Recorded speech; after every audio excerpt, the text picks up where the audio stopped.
Good morning.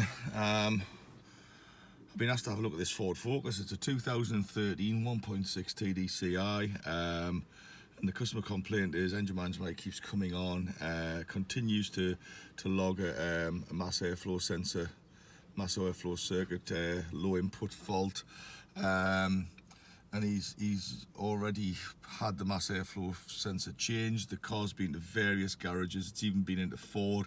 Ford keeps saying it's a mass airflow sensor. Some people say it's a DPF. He's had about a year of trouble with this car. Nobody's managed to actually get to the bottom of it. So basically that's the fault that keeps coming up, mass airflow circuit, low input. But as you notice, intake air temperature sensor 1 circuit high input is there also, and also EGR cooler bypass control circuit low. So I've got the ignition on. I'm gonna clear these faults and see what comes back. Right, EGR cooler bypass control circuit low is a hard fault, so I cannot clear it. So if I cycle the ignition off and back on again, try clearing them again.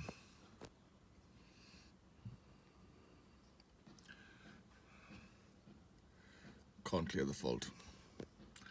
Right, so I go to live data stream. I'm going to put this down here so you can see it better.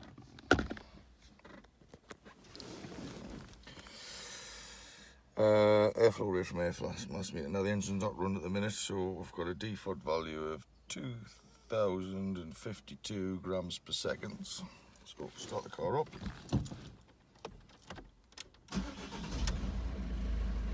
As you can see, it doesn't change. Switch that off. Ignition back on again.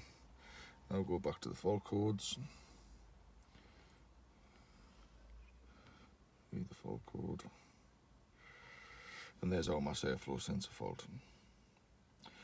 Right, so as you can see, EGR circuit bypass control circuit low, hard fault. Don't have to start the engine up, just have to turn the ignition on, that fault will come up. Cannot clear the fault. Even a cycle of the ignition won't clear the fault. It's a hard fault. Mass airflow circuit, that fault comes up once the engine is started. So what it's seen from the airflow meter, it doesn't like, which you can see by the serial data, 2000 and odd grams per second. It should be sort of like 20 odd grams per second, really.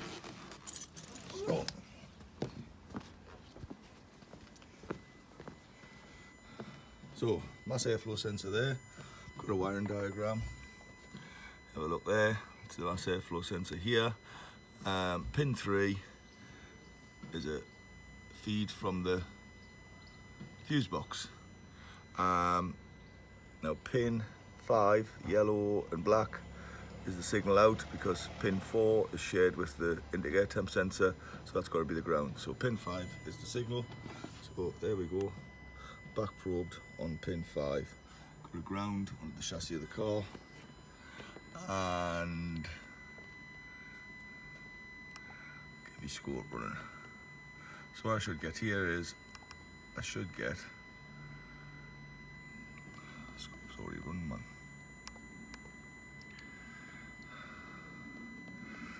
Once I start up, I should get basically a frequency switching off and on. So we'll start it up.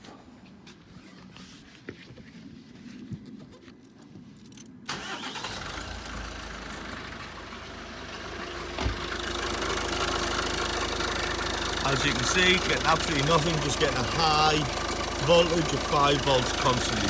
Constant 5 volts coming off that airflow sensor, no frequency.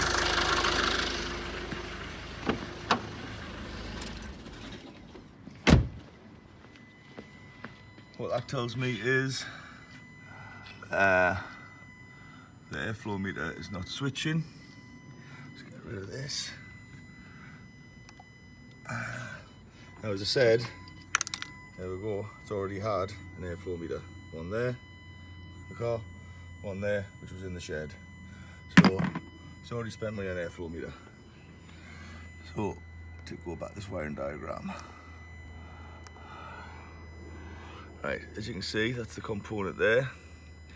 As I said before, number 3, 12 volt feed from the fuse box, fuse 32.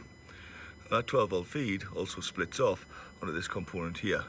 And guess what this component here is? You guessed it, exhaust gas recirculation, cooler bypass valve, the one that's a hard fault, cannot be cleared.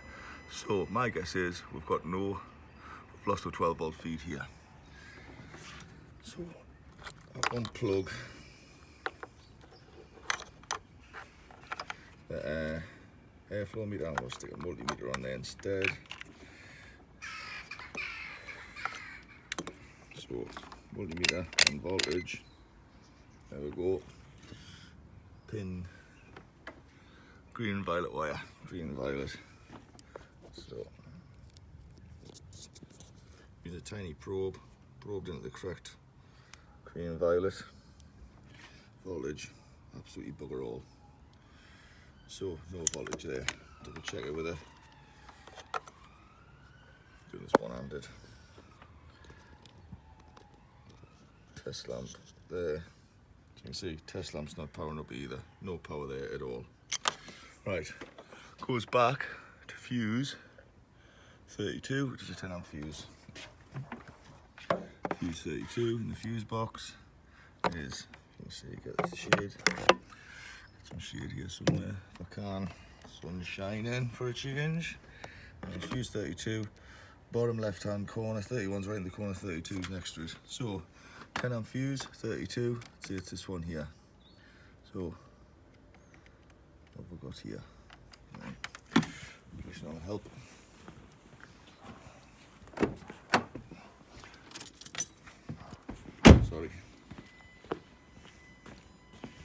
Sorry, didn't have the ignition on.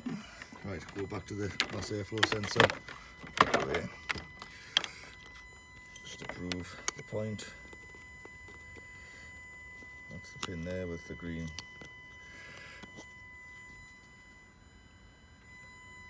Nothing there.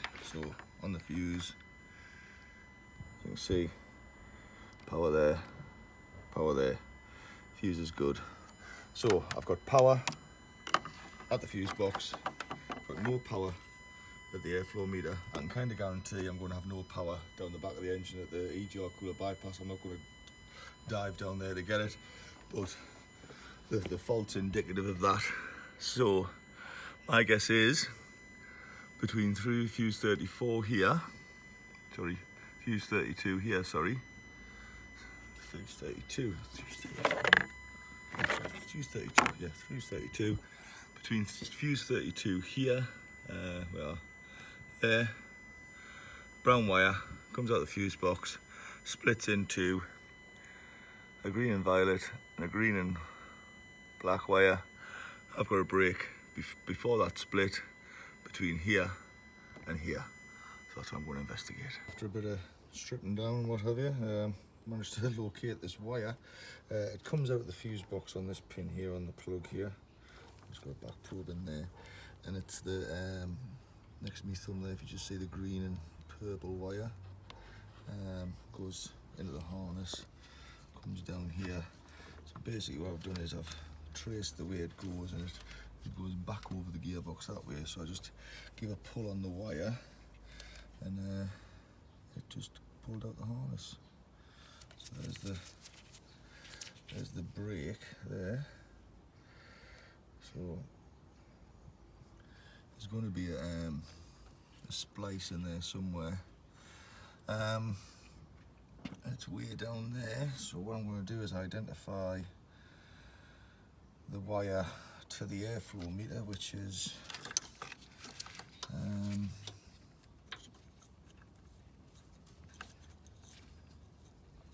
looks like it's brought off the splice, which is this one here. That again goes over here. Is it here? Goes right down there. It's going down the back of the engine here. So what I'm going to do is I'm going to put another splice in here,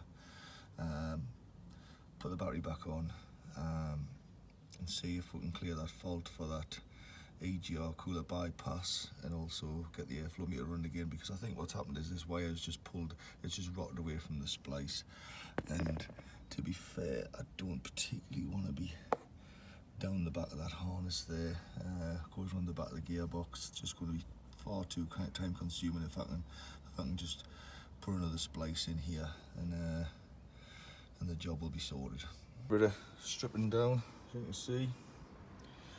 Found the problem. Basically there's a splice at the back of here which had failed, the wires had pulled out of it, so I've just redone the splice here. I'm going to take the harness back up, and hopefully that's going to have fixed it. Right, everything's back together now. All the wiring back in place, all strapped up and cable tied up where it should be. Prepared that broken wire to the spur inside the harness. I'm now back on the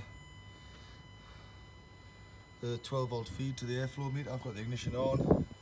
As you can see, I've now got battery voltage there, so all good there. Let's try and clear these faults, see what happens, and have a look and see what's happening with the airflow meter.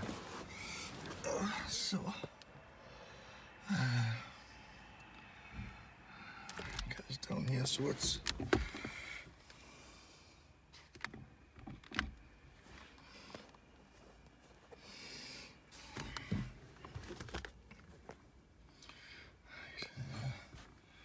history. I'll restore that one. Trying to get this out the bloody light. Getting my reflection of my ugly dish on it. Difficult, isn't it? Right. Powertrain control module. We'll go for that. Read fault codes. There's going to be a load of faults in here because I've had stuff unplugged. Clear the TDCIs. Yes. Full memory complete. There we go. No fault. So that hard fault for the EGR's disappeared now. So we'll just start this up.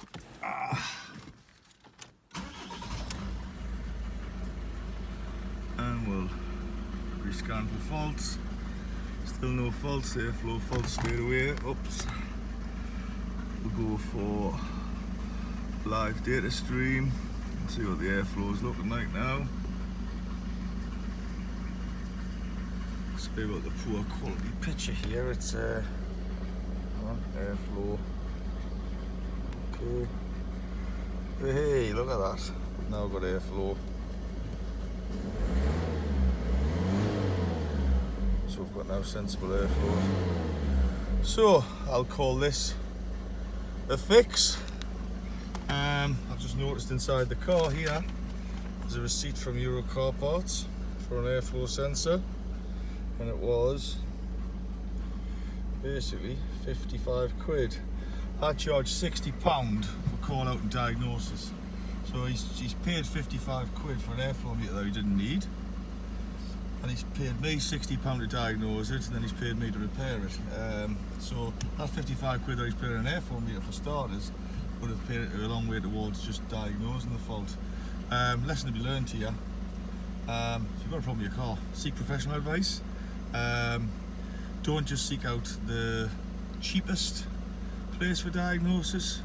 Basically ask around, ask questions, see if you can get referrals off somebody. I get lots and lots of referrals. Always getting phone calls saying, I'm getting your number off such and such, can you have a look at my car? Not want to blow my own trumpet, but you know, if he brought this car to me over a year ago when he started having these problems, it would have been fixed over a year ago. He's had it here, there and everywhere. Nobody's managed to fix it. They've all said this and said that and blah blah blah, but now it's a fix. So great, I call this a fix. See you later.